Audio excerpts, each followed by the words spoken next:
Question 22 का ए वाला part देखिए कि find the value of sine inverse -1/2 plus cos inverse -√3/2 plus cot inverse tan 4π/3।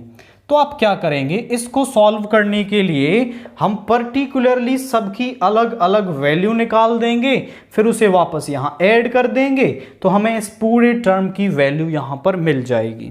तो सबसे पहले हम मान लेते हैं कि let sine inverse of -1/2 is theta. इसको इधर ले आएंगे तो यहाँ पे हो गया sine theta is equal to -1/2। Sine जो है वो 1/2 किस पर होता है, साइन 1/2 होता है 30 पर, यानी साइन π/6। और हमारे पास एक फॉर्मूला होता है कि minus sine theta is equal to sine minus theta. तो यहाँ पे ये माइनस साइन अंदर चला जाएगा, तो sine theta is equal to sine -π/6। इन दोनों एंगल्स की जो साइन वैल्यू है वो इक्वल है, तो जो थीटा है हमारे पास वो -π/6 यहाँ पर होगा। इसकी वैल्यू तो हमें मिल गई। अब इस दूसरे वाले पार्ट को करते हैं कि लेट कॉस इनवर्स ऑफ -√3/2 को हमने मान लिया फाई। इसको इस तरफ ले गए तो cos phi is equal to -√3/2। जो कॉस है वो √3/2 किस पर होता है, √3/2 होता है कॉस 30 पर, यानी कि कॉस π/6। अब जब माइनस साइन को अंदर ले आना है तो यहां पे इसको हम ब्रेक कर देंगे, कॉस π - π/6। कैसे, जरा देखिए, यहां पर है पाई माइनस मतलब सेकेंड क्वाड्रेंट, और सेकेंड क्वाड्रेंट में कॉस होता है नेगेटिव। पाई पर नो चेंज तो कॉस आ जाएगा एंड एंगल π/6, यानी कि माइनस कॉस π/6 को हम कॉस π - π/6 लिख सकते हैं। तो यहां पे इसे आप सॉल्व करेंगे, 6π - π इज 5π/6। तो यहां पे आ गया cos phi is equal to cos 5/6। इनकी कोसाइन वैल्यू इक्वल है, तो जो फाई है वो हमारा 5π/6 के इक्वल आ जाएगा।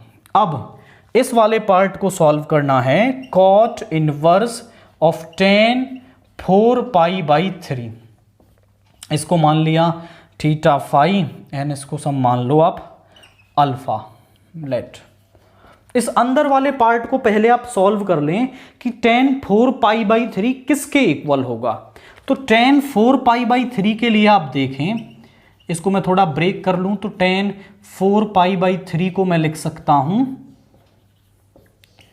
tan π + π/3।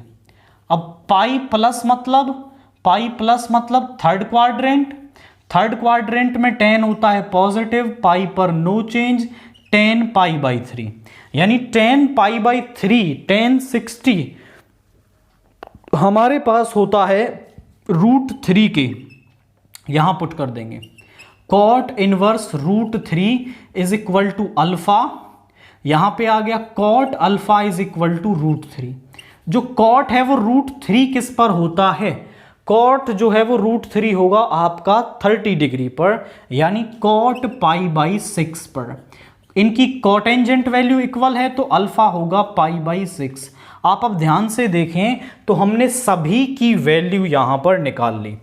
इसकी वैल्यू आई है -π/6, इसकी वैल्यू आई है आपकी दैट इज 5π/6, और इसकी वैल्यू आई है π/6। ये तो आपस में कैंसिल हो गए, तो इस पूरी टर्म की जो वैल्यू है वो 5π/6 रह गई।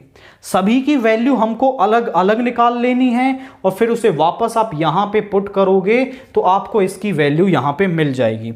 आप यहां पे लिख सकते हो कि ये साइन की प्रिंसिपल वैल्यू ब्रांच के अंदर है, और ये वाला भी कॉस की प्रिंसिपल वैल्यू ब्रांच के आपका यहां पे अंदर है, दैट इज 0, π।